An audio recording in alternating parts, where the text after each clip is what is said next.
Brought to you by Agilus Diagnostics.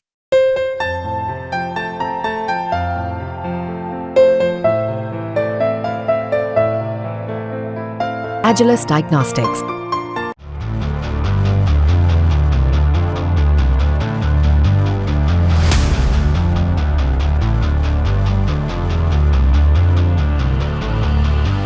पिछले कुछ दिनों से जम्मू कश्मीर में कई आतंकी घटनाएं देखने को मिली हैं और ऐसे में जब इंडिया टुडे ने खुफिया जानकारी की समीक्षा की तब कुछ चौंकाने वाली जानकारी सामने आई।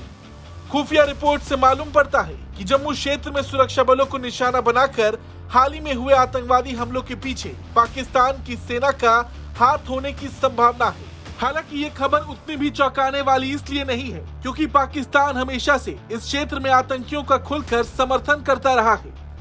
लेकिन अब जो जानकारी सामने आ रही उसके मुताबिक पाकिस्तान की सेना ने कई गैर कानूनी संगठन के बीच मध्यस्थता करके उनके बीच काम को बांटने का एक नया सिंडिकेट तैयार किया है। इसके पीछे की पूरी प्लानिंग की बात करें तो बीते ठंड की शुरुआत में पाकिस्तान के बहावलपुर में कई कुख्यात आतंकवादी संगठन का जमावड़ा लगा था। इसमें जैश-ए मोहम्मद प्रमुख मसूद अजहर, अल बद्र कमांडर बख्त जमीन, हिजबुल मुजाहिदीन प्रमुख सैयद सलाउद्दीन और कई अन्य आतंकी शामिल थे। खुफिया रिपोर्ट्स के मुताबिक आतंकियों के बीच यहां एक गठबंधन तैयार हुआ। इसके बाद विभिन्न आतंकी इकाइयों के बीच भर्ती, प्रशिक्षण, हथियार और गोला बारूद, फंडिंग, राशन पानी और प्रचार प्रसार जैसे कार्यों को विभाजन किया गया और सबको अपना अपना काम आवंटित कर दिया गया।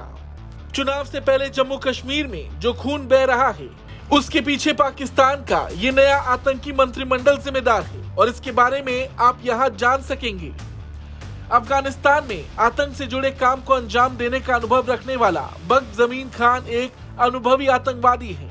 ऐसा कहा जाता है कि इसने कथित तौर पर अपने भाड़े के सैनिकों के साथ पाकिस्तान की ओर से कारगिल युद्ध में हिस्सा लिया था। अब इसके पास नए आतंकी अभियान के समन्वय की जिम्मेदारी है। उसने स्कूलों और कॉलेज सहित शैक्षणिक संस्थानों का एक सफल व्यावसायिक नेटवर्क भी तैयार किया है। बख्त जमीन खान अपने कामकाज के नेटवर्क से आतंक के लिए फंड जुटाता है। इसे पाकिस्तान के कब्जे वाले कश्मीर में आतंकी शिविरों में भी देखा गया है। पाकिस्तान और अफगानिस्तान में कट्टरपंथियों के साथ उसके संबंध बख्त जमीन खान को पाकिस्तानी सेना और मसूद अजहर एवं सैयद सलाउद्दीन जैसे अन्य आतंकियों के साथ प्रभावी ढंग से समन्वय के लिए एक फिट कैंडिडेट बनाता है। वहीं अगर बात करें मसूद अजहर की तो सार्वजनिक जीवन से लगभग 5 साल गायब रहने के बाद अजहर एक बार फिर बिल से बाहर आ गया है। उसका सार्वजनिक रूप से दिखाई देना इस बात का सबूत है कि उसे पाकिस्तान एस्टेब्लिशमेंट की ओर से ग्रीन सिग्नल मिला है। अजहर का जैश-ए मोहम्मद पाकिस्तान भर में कई मस्जिद और ट्रेनिंग कैंप को नियंत्रित करता है। यहाँ नए भर्ती होने वाले लोगों को हथियार का प्रशिक्षण दिया जाता है। पिछले कई दशकों में जैश-ए मोहम्मद ने संसाधनों का बड़ा नेटवर्क तैयार कर लिया है।